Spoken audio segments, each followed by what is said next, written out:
বিয়ে হয়েছে ১.৫ বছর আর বাবার ঘরে থাকছি এতগুলা বছর, কখনো কোনোদিন আমি গরুর মাংস রান্না করিনি। শুধু গরুর মাংস না, কোনো কিছুই রান্না করিনি। তারপরেও কালকে আমি ফার্স্ট টাইম গরুর মাংস রান্না করছি আমার এই বাসায়।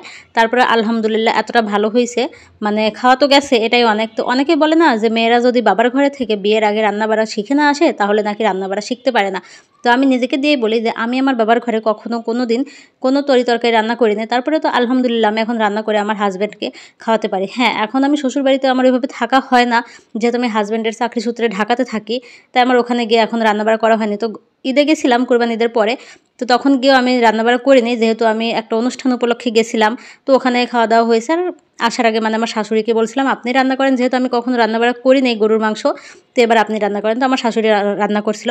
তো আলহামদুলিল্লাহ আমি হচ্ছে গতকালকেই ফার্স্ট টাইম রান্না করেছিলাম, আর সেই তুলনায় আমার রান্নাটা অনেক মজার হয়েছিল। যারা এই ধরনের কথা বলে না তারা একদম ভুল বলে। মেয়েরা কখনোই বাবার বাড়ি থেকে সব কিছু শিখে আসে না। মেয়েরা বাবার ঘরে রাজকন্যা হয়ে থাকে, তাই ওখান থেকে তারা কখনোই কোনো কিছু শিখে আসে না। তবে গ্রামের মানুষগুলা, গ্রামের যে মেয়েরা তারা অবশ্য সব রকম কাজই শেখে, কিন্তু শহরের মানুষরা, শহরের মেয়েরা এইভাবে কাজটা শিখে না। কারণ এখনকার মেয়েদের আর কাজ শিখতে হয় না, এখন ইউটিউব আছে, ফেসবুক আছে, এখান থেকে ওরা রান্নাবাড়া সব কিছু শিখে নিতে পারে। মেয়েরা বিয়ের পরে একদম সব কিছুতে পারদর্শী হয়ে পড়ে। তো হ্যালো এভরিওয়ান, আসসালামু আলাইকুম, welcome back to another blog. তো আপনারা সবাই কেমন আছেন? আশা করি সবাই ভালো আছেন। অনেক দিন পরে একটা ব্লগ ভিডিও আপনাদের সঙ্গে শেয়ার করতেছি।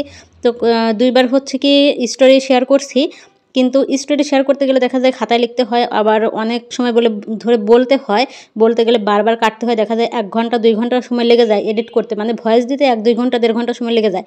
তারপরে আবার খাতা লিখতেও প্রায় অনেক সময় লেগে যায়। তো খাতা শেষ হয়ে গেছে আর কেনা হয়নি। বাইরে কিন্তু প্রতিদিনই যাই, তারপরে হচ্ছে কেনা হয় না, মনে থাকে না। যখন ঘরে চলে আসি তারপরে হচ্ছে মনে হয় যে আল্লাহ, আমি তো খাতা কিনলাম না। তো আজকে স্টোরি শেয়ার করি, কালকে স্টোরি শেয়ার করি মনে করে, মানে আমার আর হচ্ছে লং ভিডিও দেওয়া হচ্ছে না। তো ভাবলাম যে অনেকদিন হয়েছে লং ভিডিও দেয় না, তো আজকে আমি একটা হচ্ছে লং ভিডিও মানে ডেইলি ব্লগে শেয়ার করি, এরপরে আবার খাতা কিনে নিয়ে এসে স্টোরি আবার লিখে তারপরে হচ্ছে শেয়ার করবো আপনাদের সঙ্গে।